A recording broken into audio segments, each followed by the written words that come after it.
you want to be holding your punch needle tool straight down, but you want the floss away from you and you're going to work towards yourself. So the first stitch that we're going to do, you're going to push the punch needle tool all the way in. I don't know if you can see that, but it's all the way in. And then you're going to lift it up very slowly, just till the punch needle comes out.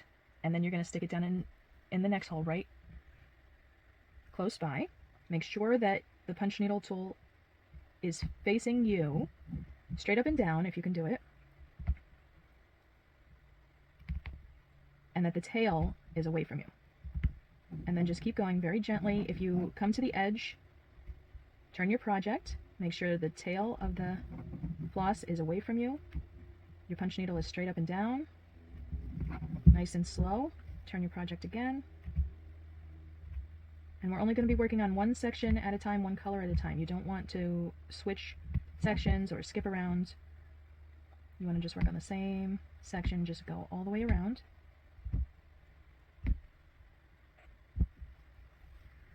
Just keep turning your project until you fill in the entire area that you're trying to fill in.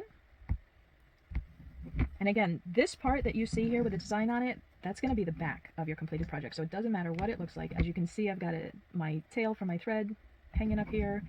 Kind of looks messy on this side. That's all right, because this is going to be the back. Nobody's going to see it.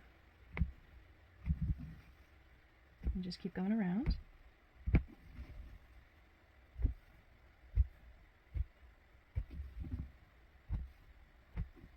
And then, so if you flip it over, you can see what it's starting to look like. You can see that the fluffy little bunches are on that side. So that's what it's supposed to look like. So you can keep going.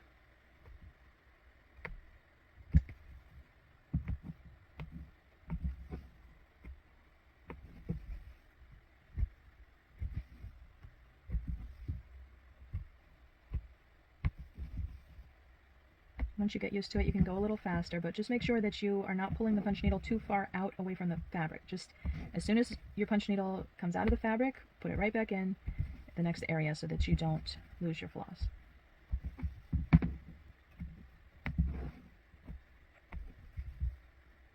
Okay, and then when I'm about done, if you want to just take a look at what the back looks like, I think that looks great. I don't think I need to fill in any spots, but if there was a spot that maybe I had forgotten, like maybe actually I could do one more stitch right there in the middle, then you can go back and just do another stitch.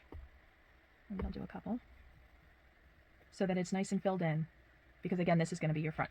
So when you're finished with that, very carefully pull your stitch out just a little bit and cut it off. You don't have to tie it, you don't have to knot it, just pull it off very carefully. And there you have, I've got two colors there. And don't worry if they don't look exactly perfect, because once you get the rest of it in, it's going to all mesh together and it's going to look really cute.